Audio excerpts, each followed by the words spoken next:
They said that it would never happen.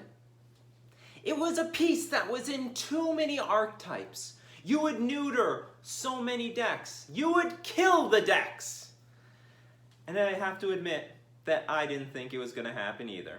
Everyone, this is Nikachu, Merfolk Master, and today we're going to talk about where Modern is going to move in the future thanks to the banning of Hogaak, Arisen Necropolis, and Faithless Looting, and also the unbanning of Stoneforge Mystic, which is a huge surprise to all of us and was gladly accepted by, almost unanimously by the Modern community. I'm sure there are some people who are feeling bitter about the bannings. It always happens when cards get banned. There's going to be some feel bad moments, but I think you can see from the reaction of the community, it was best overall. People are upset about Modern, and there's like no answers that you're going to print to resolve the degeneracy and the power level that keeps creeping up on Modern. So let's just quickly address Hogaak. Hogaak is banned because the card is very stupid and everyone knew it was going to get banned. And basically nothing's going to change because the Hogaak deck was almost independent by itself. It was being splashed in Dredge, but Dredge was already a deck before Hogaak was printed. So anyway, the Hogaak deck is basically the only one that gets killed. Now, Faithless Looting, I mean, I have to admit, I didn't really see this coming. It's a card, it was like a card like Mox Opal, where I'm like, I want this card banned, but I really don't think in my heart they're going to do anything about it. And I really started to believe that as more and more decks were adopting Faithless Looting, and I have to admit that there is a decent chunk of fair Faithless Looting decks out there, that Faithless Looting was just going to get institutionalized into Modern, and maybe if they had to, they would just ban some key card from one of the degenerate archetypes, but instead they went for the Faithless Looting because it is incredibly mana efficient, and they also know that in the future it's just going to get more and more abused as they print more cards that are focused on the graveyard. Remember, R&D has already designed the sets for the next 2 years. They can see what's coming. We can't. And they know that Faithless Looting today is a problem. They've got the data. They can see how often Faithless Looting decks are winning online and also on paper, and they can see that FNM attendance and tournament attendance is shrinking as a result of it. The power level has been rising. People are winning faster than ever in Modern in the past. And you can tell from the last few videos on this channel that people are very upset at the state of Modern. They want something fixed. They want changes. They want it to slow down to the level that they used to remember. And Wizards has responded. Wizards is actually pushing Modern maybe a little bit further back to where it once was. And I actually thought it was very interesting that Ian Duke did say in his banning and restricted announcement article that he is trying to push Modern towards a format that used to focus on card advantage. He actually acknowledged card advantage as a feature of Modern, which I thought was interesting because I feel like I'm the first person to articulate card advantage as a feature or characteristic of the Modern format, which makes me now believe that maybe R&D is actually watching these videos. If you're watching, we need a one-drop Merfolk. We need a good one, preferably something like Champion of the Parish. Make it happen, R&D. So they recognized also that FNM performance is going down, which is actually incredibly acknowledged by so many of you in the comment section. I heard so much reaction and response to Modern that you've sold out of Modern, you stopped playing at FNM. Charles Wu stopped playing at FNM, and the rest of he's a fan out there who stopped playing in FNM, and also there's a bunch of other people not going because the focus of Modern was so heavy on the graveyard decks. And you have to acknowledge this problem. I mean, even with people playing with main deck Rest in Peace and Surgical Extraction and Leyline of the Void, it's not even enough. And just even before Hogaak was printed, graveyard decks were a problem. So Faithless Looting ended up getting the axe. Yeah, I didn't see it coming. I really didn't see it was coming. I thought we'd just go back to a format that we saw before Hogaak got printed, and we try to make it out from there. but Faithless Looting ending up getting banned. It's just something I think a lot of us wanted to happen, but it was totally unexpected, and you can see from the response from the community how surprised and how happy they are. And it's not, you know, like we should be this happy when we see cards actually getting printed, not getting banned. But Faithless Looting is going to slow the format down by at least one turn, and that one turn is the difference between many archetypes surviving or dying in the Modern format. So where does Modern go from here? What's going to happen to Modern? And truth be told, I don't think too much is going to change. I really don't think so. You know, a lot of people are saying, bye-bye Dredge, bye-bye Phoenix, but the fact of the matter is those decks aren't going anywhere. Like I've discussed in the past videos, when you ban an enabler for a deck, the shell is still there. Amulet Titan is still played today. Death Shadow is still played today. Infect is still played today. You know, Birthing Pod in some iteration and transformation is still being played today. The shell of the cards are still there. So what's going to happen to Dredge? Well, like Dredge has been shaving on some of their core cards like Prized Amalgam and Narcomoeba to fit things like Hogaak and stuff like that in their deck. And they've been bumping up the number of Shriekhorns in their deck, which I think is a pretty good replacement for Faithless Looting. So what they could do is they could just, the Dredge players, I think the Dredge players are just going to be fine. The whole deck is still intact. So you got the Creeping Chills, you got the Prize Amalgams, you've got all the Dredge cards, nothing is gone. The fact that they lose Faithless Looting is just a bit of a speed bump. What they could do is even just replace the Faithless Lootings, if they really wanted to, with Insolent Neonate, which was actually a staple of the deck in the past. They could just fill in the cracks by adding the Prize Amalgams and Narcomoebas and the rest, and Conflagrate and all those other cards back. I think Dredge is fine. And if you think you're going to take out the Graveyard Hate from your sideboard, then I think that's going to be a huge boost to Dredge right out of the gates. You could end up seeing Dredge being incredibly powerful immediately because everyone's going to assume, oh, Phoenix is gone, Dredge is gone.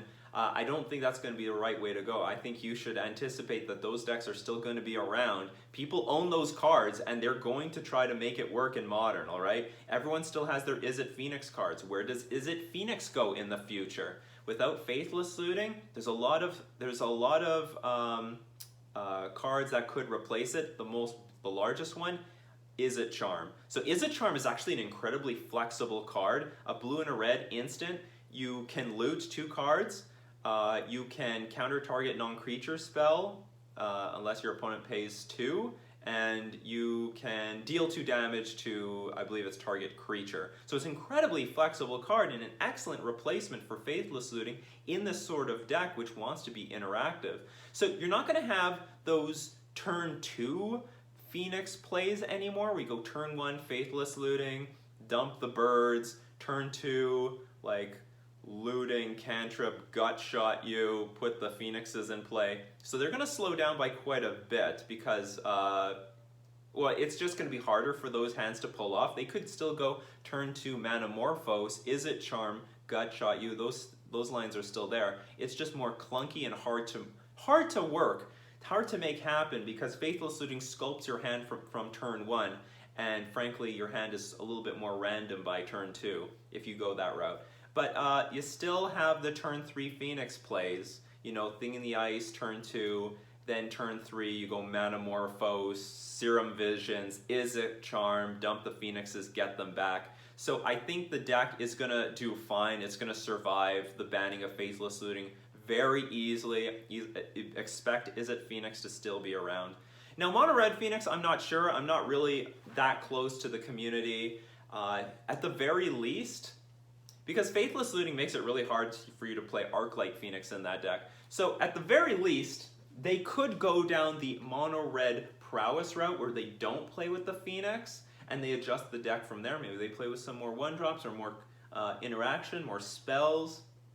I'm not sure what their plan is going to be, but certainly the Mono Red Phoenix players can adapt to a Mono Red Prowess deck. Or maybe there are some cards in existence I'm not sure of. Maybe they'll play with Tormenting Voice. I don't know. That's a potential option for the Mono Red Prowess players.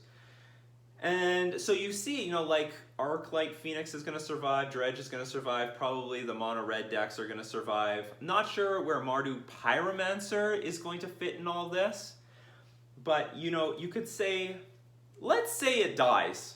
Let's just say in theory, Mardu Pyromancer dies. Well, it was already dead.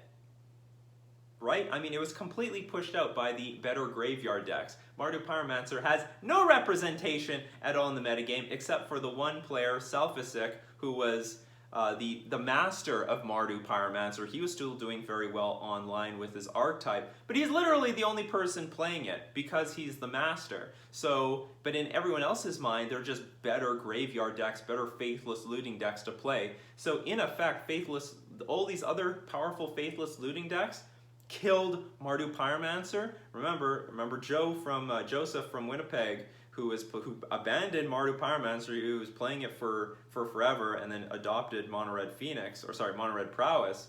So people were abandoning the Mardu Pyromancer deck for other better Faithless Looting decks, or better positioned Faithless Looting decks.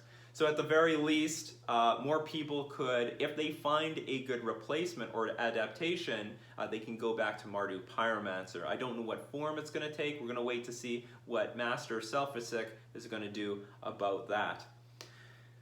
So I don't think too many of the archetypes are going to change in today's modern metagame, but it's going to slow down.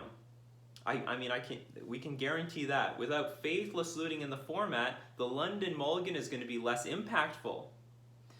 You can't just mulligan to a 5-card hand and hope to have 1-land Faithless Looting anymore. You also can't keep those 1-lander Faithless Looting hands anymore. Even if you're playing with Tormenting Voice or Is It Charm, you're going to have, those hands are more clunky, so there's going to be less abuse of the London Mulligan now that Faithless Looting is gone, and there's going to be a real cost to mulliganing.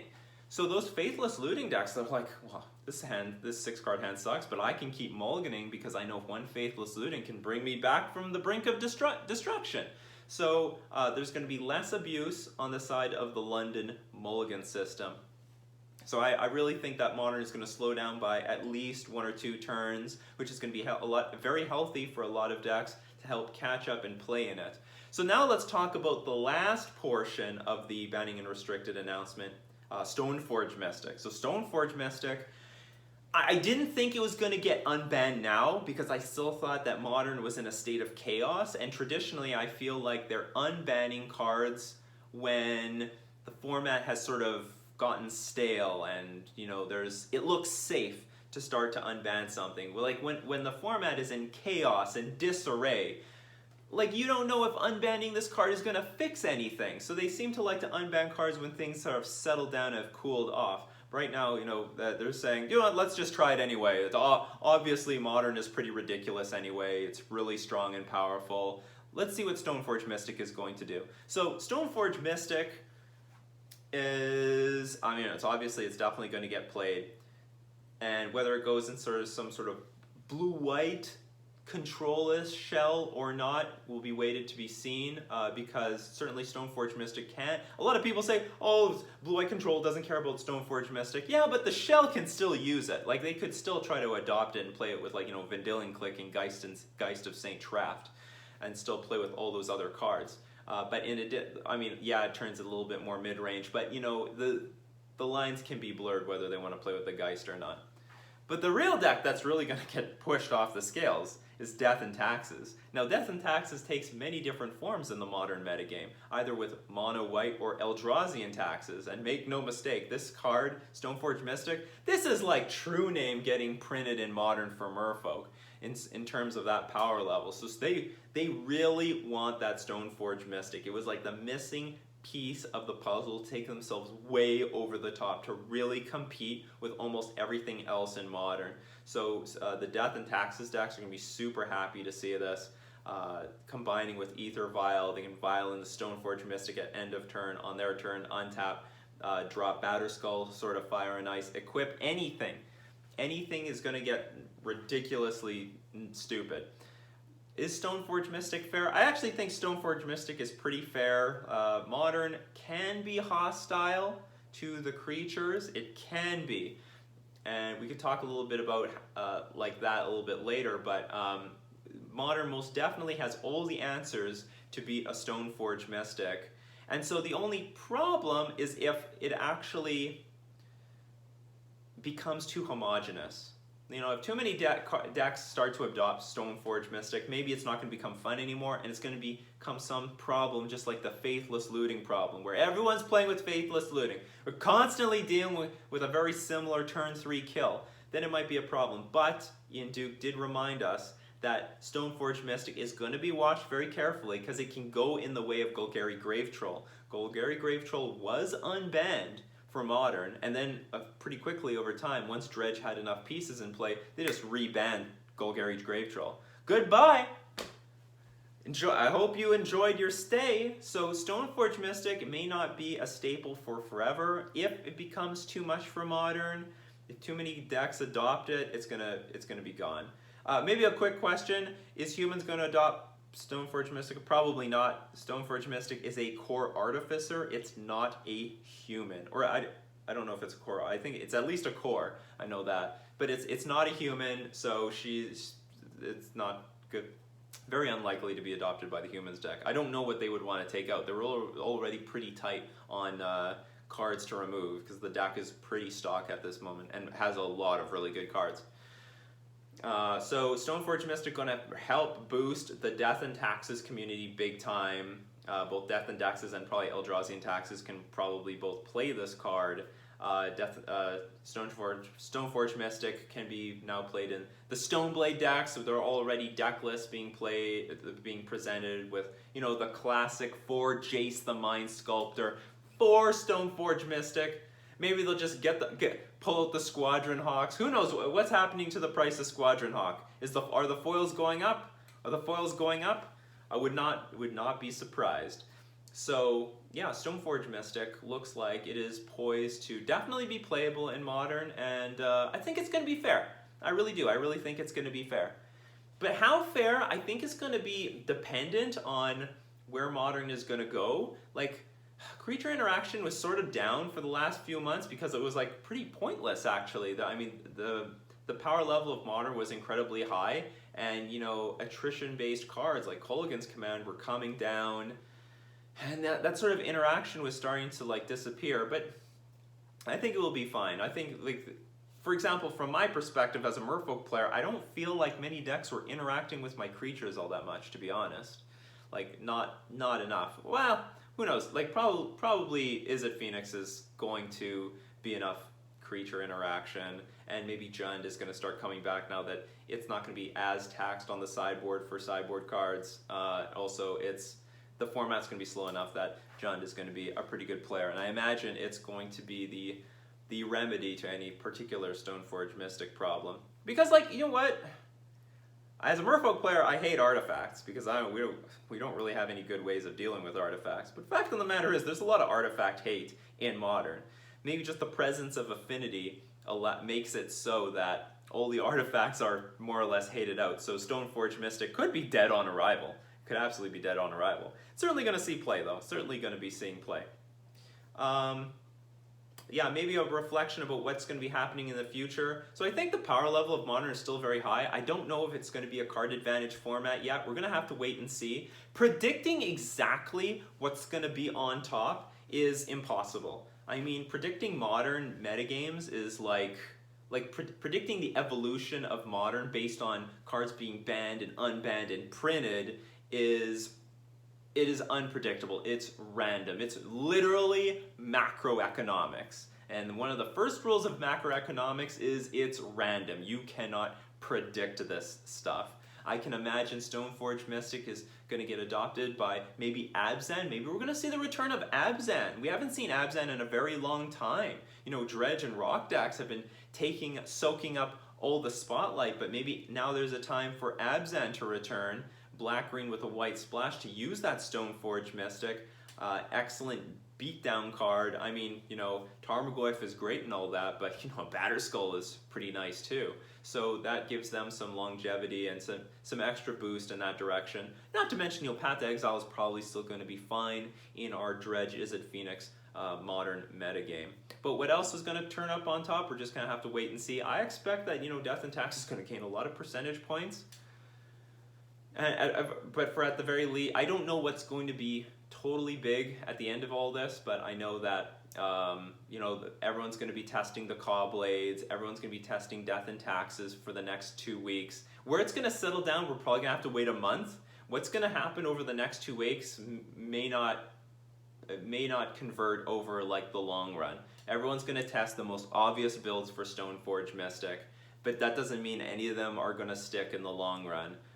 Things can change. When Jace the Mind Sculptor was unbanned, everyone played 4 copies of it, and then over time they're like, this is like too many copies of Jace the Mind Sculptor. I don't know, you know, this card is good, but I don't know if it's that good. And now, as you see, the numbers of Jace the Mind Sculptor have been cut down in order to make way just for other cards, just to make it a more balanced and less clunky blue-white control deck. And we might end up seeing that.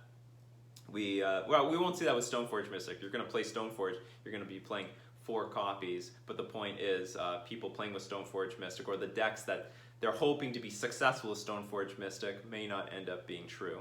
So I'd love to hear what your comments are. How are you going to adapt? Are you coming back to Modern?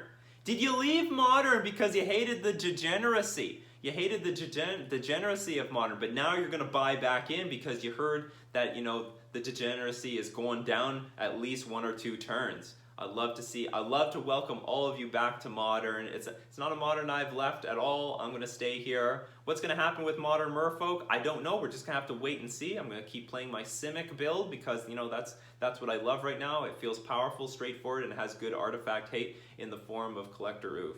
So I'm sticking with the deck that I have right now. I'm just going to have to wait and take it one day at a time to see how the Modern metagame shakes out. This has been Nikachu, Merfolk Master, talking about the Modern metagame and where it's going to go. See you later.